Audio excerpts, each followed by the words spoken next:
ಅಂಗನವಾಡಿ ಕಾರ್ಯಕರ್ತೆಯರ ಅನಿರ್ದಿಷ್ಟಾವಧಿ ಪ್ರತಿಭಟನೆ. ಕಾರ್ಯಕರ್ತರ ಗೋಳು ಕೇಳೋರು ಇಲ್ಲ, ಹೇಳೋರು ಇಲ್ಲ. ಕಳೆದ 2 ದಿನಗಳಿಂದ ಫ್ರೀಡಂ ಪಾರ್ಕ್ನಲ್ಲಿ ಪ್ರತಿಭಟಿಸ್ತಾ ಇದ್ದಾರೆ ಅಂಗನವಾಡಿ ಕಾರ್ಯಕರ್ತೆಯರು. ಸಿಕ್ಕಾಪಟ್ಟೆ ಚಳಿ ಇದೆ, ಶೌಚಾಲಯ, ಕುಡಿಯೋ ನೀರಿನ ವ್ಯವಸ್ಥೆ ಕೂಡ ಇಲ್ಲ. ಅಲ್ಲಿ ಊಟಕ್ಕಾಗಿ ಪರದಾಡ್ತಾ ಇದ್ದಾರೆ. ರಾತ್ರಿ ಇಡೀ ಚಳಿಯಲ್ಲೇ ಮಲಗಿದ್ರು ಕೂಡ ಕೇಳೋರಿಲ್ಲ, ಹೇಳೋರಿಲ್ಲ. ಶೌಚಾಲಯಕ್ಕೆ ಸಾವಿರಾರು ಜನ ಕಾರ್ಯಕರ್ತೆಯರು ಪರದಾಟ ನಡೆಸ್ತಾ ಇದ್ದಾರೆ. ಅಂಗನವಾಡಿ ಕಾರ್ಯಕರ್ತೆಯರ ಅನಿರ್ದಿಷ್ಟಾವಧಿ ಪ್ರತಿಭಟನೆ ನಡೀತಾ ಇದೆ. ಕಾರ್ಯಕರ್ತೆಯರ ಗೋಳನ್ನ ಹೇಳೋರು ಇಲ್ಲ, ಕೇಳೋರು ಇಲ್ಲ. ನಿನ್ನೆಯಿಂದಲೂ ಕೂಡ ಪ್ರತಿಭಟನೆ ಮಾಡ್ತಾ ಇದ್ದಾರೆ ಕಾರ್ಯಕರ್ತೆಯರು. ರಾತ್ರಿ ಇಡೀ ಚಳಿಯಲ್ಲೇ ಮಲಗಿದ್ರು, ಆದರೂ ಕೂಡ ಸರ್ಕಾರ ಡೋಂಟ್ ಕೇರ್ ಅನ್ನೋ ರೀತಿ ವರ್ತಿಸ್ತಾ ಇದೆ. ಸಾವಿರಾರು ಸಂಖ್ಯೆಯಲ್ಲಿ ಅಂಗನವಾಡಿ ಕಾರ್ಯಕರ್ತರು ಪ್ರತಿಭಟನೆ ಮಾಡ್ತಿದ್ದಾರೆ. ಪ್ರಮುಖವಾಗಿ ಶೌಚಾಲಯಕ್ಕೆ ಪರದಾಟ ನಡೆಸ್ತಾ ಇದ್ದಾರೆ. ಹಾಗಾದ್ರೆ ಕಾರ್ಯಕರ್ತೆಯರು ಏನೆಲ್ಲ ತೊಂದರೆಗಳನ್ನು ಅನುಭವಿಸ್ತಾ ಇದ್ದಾರೆ ಅನ್ನೋದರ ಕುರಿತು ನಮ್ಮ ಪ್ರತಿನಿಧಿ ಸುಷ್ಮಿತಾ ಒಂದು ಪ್ರತ್ಯಕ್ಷ ವರದಿಯನ್ನ ನೀಡಿದ್ದಾರೆ. ಬನ್ನಿ ನೋಡಿ. ಫ್ರೀಡಂ ಪಾರ್ಕ್ ನಲ್ಲಿ ಮತ್ತೆ ಅಂಗನವಾಡಿ ಕಾರ್ಯಕರ್ತರು ಪ್ರತಿಭಟನೆಯನ್ನ ನಡೆಸ್ತಾ ಇರುವಂತದ್ದು. ನಿನ್ನೆಯಿಂದ ಕೂಡ ರಾತ್ರಿ ಇಡೀ ಪ್ರತಿಭಟನೆಯನ್ನ ಮಾಡ್ತಾ ಇದ್ದಾರೆ. ಕನಿಷ್ಠ ವೇತನ ಆದ್ರೂ ಸಿಗ್ಬೇಕು ಅನ್ನುವಂತಹ ನಿಟ್ಟಿನಲ್ಲಿ ಸದ್ಯ ಫ್ರೀಡಂ ಪಾರ್ಕ್ ನ ದೃಶ್ಯಾವಳಿಯನ್ನು ಗಮನಿಸ್ತಾ ಇರಬಹುದು. ಸರ್ಕಾರ ಅವರ ಗಮನವನ್ನ ಹರಿಸಿ 2 ರಿಂದ 3 ಸಾವಿರ ರೂಪಾಯಿ ಹೈಕ್ ಅನ್ನ ಕೊಟ್ಟಿದ್ರು. ಆದ್ರೆ ಇತ್ತೀಚೆಗಂತೂ ಅಂಗನವಾಡಿ ಕಾರ್ಯಕರ್ತೆಯರ ಒಂದು ವೇತನ ಕೇವಲ 10 ರಿಂದ 11 ಸಾವಿರ ರೂಪಾಯಿ ಮಾತ್ರ ಇರೋದು.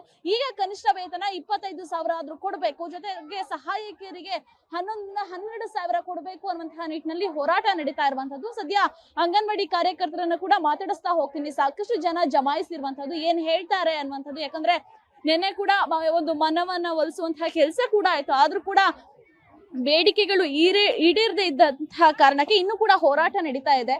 ಮೇಡಮ್, ಈಗ ನಿನ್ನೆಯಿಂದ ಕೂಡ ಹೋರಾಟ ಮಾಡ್ತಾ ಇದ್ರ, ಯಾರು ಕೂಡ ಬಂದು ನೋಡೋದಾಗ್ಲಿ ಅಥವಾ ಮನವಿಯನ್ನ ತಗೊಳೋದಾಗ್ಲಿ ಮಾಡ್ತಾ ಇಲ್ಲ, ಜೊತೆಗೆ ಕೇರ್ಲೆಸ್ ಮಾಡ್ತಾ ಇದಾರೆ. ಏನ್ ಹೇಳ್ತೀರಾ ಇದ್ರ ಬಗ್ಗೆ ಅಂತ? ಇಲ್ಲ ಮೇಡಮ್, ಮನವಿ ತಗೊಂಡು ಹೋದ್ರು, ಬಟ್ ಸರ್ಕಾರದ ಜೊತೆ ಮಾತಾಡಿ ನಿಮ್ಗೆ ಹೇಳ್ತೀವಿ ಅಂತ ಹೇಳಿದ್ದಾರೆ.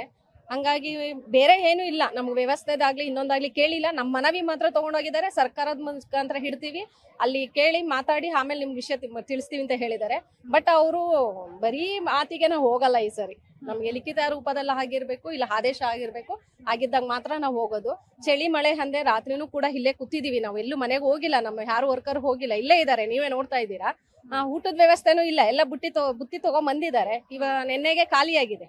ಇವತ್ತಿಗೆ ಎಲ್ಲ ಹೊರಗಡೆನೆ ಪರ್ಚೇಸ್ ಮಾಡ್ಬೇಕಾಗುತ್ತೆ. ದೂರದಿಂದ ಬಂದಿರೋದ್ರಿಂದ ಪಾಪ ಎಲ್ಲ ಬಡವ್ರು ಇರ್ತಾರೆ. ಈಗ ತಗೊಳ್ಳೋದು 11 ಸಾವಿರ ಸಂಬಳದಲ್ಲಿ ನಾವು ಹೋಟ್ಲಲ್ಲೂ ತಿನ್ನಕ್ ಆಗಲ್ಲ. ಉಪವಾಸ ಕೂಡ ಇದ್ದಾರೆ ನಿನ್ನೆಯಿಂದ ಸ್ವಲ್ಪ ಜನ. ಹಂಗಾಗಿ ಸರ್ಕಾರ ಇದ್ರ ಬಗ್ಗೆ ಸ್ವಲ್ಪ ಗಮನ ಹರಿಸ್ಬೇಕು. ಯಾಕೆಂದ್ರೆ ಹೆಣ್ಮಕ್ಳನ್ನ ಇಷ್ಟು ವರ್ಷ 50 ವರ್ಷ ದುಡ್ಸ್ಕೊಂಡಿದ್ದಷ್ಟೇ ತಾನೆ, ನಮ್ಗೇನು ಮಾಡಿಲ್ಲ ಇಲ್ಲಿ. ಬರೀ ಕೊಡೋ ಗೌರವಧನದಲ್ಲಿ ನಾವು ಮನೆ ಸಂಸಾರ ಸಾಕೊಂಡು ಮಕ್ಳನ್ನು ಓದಿಸ್ಕೊಂಡು, ಗ್ಯಾಸ್ ಬಿಲ್ ಜಾಸ್ತಿ ಇದೆ, ತರಕಾರಿ ಆಗಿರ್ಬೋದು, ಮನೆ ರೇಟ್ ಆಗಿರ್ಬೋದು, ಬಾಡಿಗೆ ಇದೆಲ್ಲ ತುಂಬಾನೇ ಇದೆ ಬೆಂಗಳೂರುಗಳಲ್ಲಿ. ಅಂದ್ರೆ ಇದಿಷ್ಟು ಅಂಗನವಾಡಿ ಕಾರ್ಯಕರ್ತರು ಹೇಳ್ತಿರುವಂತಹ ಮಾತು. ಒಂದು ಕಡೆಯಾಗಿ ಕನಿಷ್ಠ ವೇತನಗಳು ಸಿಗ್ತಾ ಇಲ್ಲ, ಇನ್ನೊಂದು ಕಡೆಯಾಗಿ ಈ ರೀತಿ ಹೋರಾಟವನ್ನ ಮಾಡ್ತಾ ಇದ್ವಿ, ಫ್ರೀಡಂ ಪಾರ್ಕ್ ನಲ್ಲಿ ಅನಿರ್ದಿಷ್ಟಾವಧಿ ಹೋರಾಟವನ್ನ ಮಾಡ್ತೀವಿ ಅಂತ ಅಂದ್ರೂ ಕೂಡ ಒಂದಷ್ಟು ವ್ಯವಸ್ಥೆಗಳನ್ನ, ಅಂದ್ರೆ ಕುಡಿಯೋ ನೀರಿಗೂ ಕೂಡ ಇಲ್ಲಿ ವ್ಯವಸ್ಥೆ ಸರಿ ಇಲ್ಲ ಅನ್ನುವಂತಹ ಮಾತುಗಳನ್ನ ಕೂಡ ಆಡ್ತಾ ಇರುವಂತದ್ದು, ಜೊತೆಗೆ ಆಕ್ರೋಶವನ್ನ ವ್ಯಕ್ತಪಡಿಸ್ತಾ ಇರುವಂತದ್ದು. ನೋಡ್ಬೇಕಾಗತ್ತೆ ಅಂಗನವಾಡಿ ಕಾರ್ಯಕರ್ತರ ಹೋರಾಟ ಇನ್ನೂ ಕೂಡ ಮುಂದುವರಿಯತ್ತಾ, ಅಥವಾ ಅಂಗನವಾಡಿ ಕಾರ್ಯಕರ್ತರಿಗೆ ಏನಾದ್ರೂ ಕನಿಷ್ಠ ವೇತನ ನಾವು ಕೊಡ್ತೀವಿ, ನೀವೆಷ್ಟು ಅನ್ಕೊಂಡಿದೀರಾ ಅದಕ್ಕಿಂತ ಸ್ವಲ್ಪ ಮಟ್ಟಿಗೆ ಕೊಡ್ತೀವಿ ಅಂತ ಏನಾದ್ರೂ ಸರ್ಕಾರ ಭರವಸೆಯನ್ನ ಕೊಡುತ್ತಾ ಅನ್ನುವಂಥದ್ದನ್ನ ಕಾದ್ ನೋಡ್ಬೇಕಾಗತ್ತೆ. ಕ್ಯಾಮರಾ ಪರ್ಸನ್ ಜಯಂತ್ ಜೊತೆ ವರ್ಷಿತಾ ತಾಕೇರಿ, ಪವರ್ ಟಿವಿ, ಬೆಂಗಳೂರು.